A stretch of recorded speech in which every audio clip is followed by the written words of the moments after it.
नजर कब से तुझ पे है कबीर, रॉ का बेस्ट एजेंट तू था, अब नहीं। तू मुझे नहीं जानता। दोस्तों, वॉर 2 के टीजर के आते ही सबसे ज्यादा बात हो रही है ऋतिक रोशन के नए लुक की। कबीर फिर से लौट आया है, लेकिन इस बार उसका अंदाज और भी ज्यादा स्टाइलिश, शांत और गहराई वाला लग रहा है। इस बार उनका स्टाइल बनाया है अनायता श्रॉफ अदजानिया ने।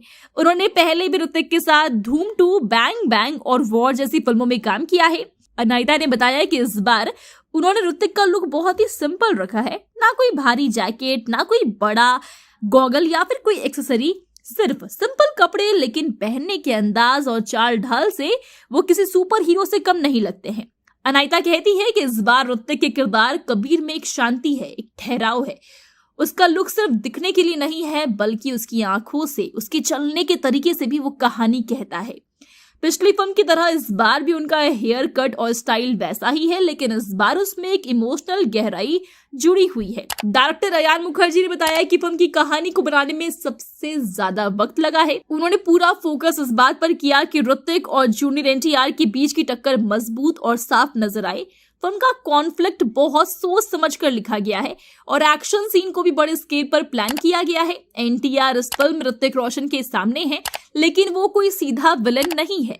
उनके किरदार की अपनी सोच है, यानी टक्कर दो लोगों के बीच है जो अपने अपने नजरिए से सही है। ये एनटीआर की पहली हिंदी फिल्म है। वॉर 2 के बाद एनटीआर अब एक और बड़ी फिल्म में भी नजर आने वाले हैं, जिसका नाम है एनटीआर नील।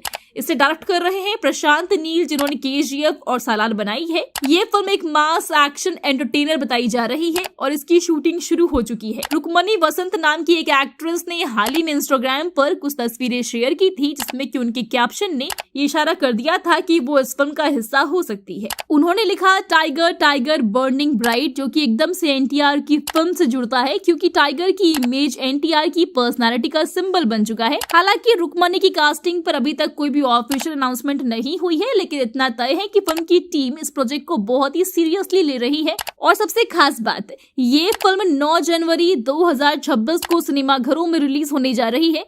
इसका मतलब ये है कि वॉर 2 के बाद एनटीआर की अगली बड़ी एंट्री एनटीआर नील में होगी। तो पहले वो ऋतिक रोशन से भिड़ेंगे और फिर सीधे केजीएफ वाले डायरेक्टर की दुनिया में उतरेंगे। वॉर 2 की रिलीज 14 अगस्त को है, यानी कि इंडिपेंडेंस डे वीकेंड पर, और एनटीआर नील उसके कुछ महीनों के बाद रिलीज होगी। ये दोनों फिल्में मिलकर एनटीआर को पूरे इंडिया में एक पैन इंडिया फेस बना सकती है। वेल दोस्तों, इन सब पर आपका क्या कहना है, हमें कमेंट्स में जरूर बताएं। साथ ही वीडियो अच्छी लगी हो तो वीडियो को लाइक और शेयर करें। Become an actor in Bollywood. WhatsApp hi to 88288588.